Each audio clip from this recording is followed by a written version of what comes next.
Tahukah kamu bahwa di dalam genangan air hujan di pekarangan rumahmu, di dalam rendaman bunga di vas, bahkan di dalam air minum yang kamu teguk, terdapat seluruh alam semesta paralel? Sebuah kosmos mikroskopis tempat makhluk-makhluk menjalani kehidupan yang begitu aneh, begitu kompleks, hingga membuat kisah fiksi ilmiah terhebat pun tampak biasa. Di permukaan daun basah, di antara butiran embun, berenang makhluk transparan bernama Rotifera bedeloidea. Makhluk mikroskopis ini telah bertahan di bumi selama jutaan tahun tanpa pernah melakukan reproduksi seksual. Rahasianya, mereka memiliki kemampuan yang disebut horizontal gene transfer, di mana mereka bisa mencuri gen dari organisme lain di sekitarnya, jamur, bakteri, bahkan tanaman, dan menyatukannya ke dalam DNA mereka sendiri. Namun yang lebih mengejutkan, penelitian terbaru menunjukkan mereka bisa menggunakan gen asing ini untuk beradaptasi dengan ancaman yang bahkan belum mereka alami. Mereka seperti peretas evolusi yang bisa mengunduh perlindungan dari masa depan. Di atom, ganggang mikroskopis bersel satu adalah arsitek alam yang paling terampil. Setiap diatom hidup di dalam rumah kaca mungil yang terbuat dari silika murni, dengan pola geometris yang begitu kompleks dan simetris hingga mustahil dibuat oleh tangan manusia terampil sekalipun. Setiap spesies memiliki pola uniknya sendiri. Ada yang seperti bintang laut, seperti roda gigi, seperti kepingan salju yang rumit. Namun keajaiban sebenarnya adalah ketika di atom mati, cangkang silikanya tidak hancur. Selama jutaan tahun, miliaran cangkang ini menumpuk di dasar laut membentuk batuan sedimen. Setiap butir pasir pantai yang putih bersinar mungkin adalah kuburan dari jutaan seniman mikroskopis ini, dan setiap kristal di dalamnya masih menyimpan pola indah yang mereka ciptakan. Bakteri Pseudomonas syringae adalah petani hujan yang tak terlihat. Makhluk ini hidup di permukaan daun dan terbang ke atmosfer saat angin bertiup. Di ketinggian, mereka melakukan sesuatu yang ajaib. Protein di permukaan tubuhnya bisa mengatur molekul air untuk membeku pada suhu yang lebih tinggi daripada seharusnya.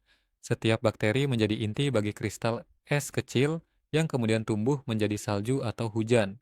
Tanpa bakteri ini, mungkin hujan akan jauh lebih jarang turun. Mereka adalah penabur awan biologis yang telah mengatur cuaca bumi jauh sebelum manusia memikirkan geoengineering. Setiap tetes hujan yang mendinginkan wajahmu mungkin lahir dari sayap makhluk mikroskopis ini. Jamur mikoriza menciptakan jaringan bawah tanah terbesar di dunia.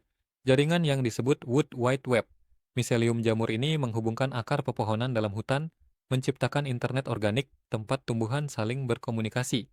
Melalui jaringan ini, pohon yang sedang sekarat bisa mengirimkan nutrisi dan pesan peringatan kepada pohon muda di sekitarnya. Pohon yang diserang serangga bisa mengirimkan sinyal kimia melalui jaringan jamur untuk memperingatkan pohon lain agar meningkatkan pertahanan. Bahkan, ada bukti bahwa tanaman induk bisa mengenali dan memberi nutrisi lebih kepada anak-anaknya yang masih muda. Ini adalah jaringan sosial paling tua di dunia, tempat informasi, makanan, dan peringatan mengalir dalam keheningan tanah. Semenanjung Bartes di tubuh semut pemotong daun bukan sekadar inang. Ia adalah metropolis mikroba yang ramai. Di dalam ususnya yang khusus, hidup lebih dari 20 spesies bakteri yang bekerja sama dalam simfoni pencernaan yang sempurna. Bakteri-bakteri ini hanya hidup di dalam semut ini dan telah berevolusi bersamanya selama puluhan juta tahun. Yang lebih luar biasa, saat ratu semut memulai koloni baru, ia membawa serta seluruh kota mikroba ini dalam mulutnya dan memindahkannya ke keturunannya. Setiap semut lahir dengan warisan biologis berupa ekosistem utuh yang akan membantunya mencerna daun, warisan yang diturunkan seperti api suku dari generasi ke generasi.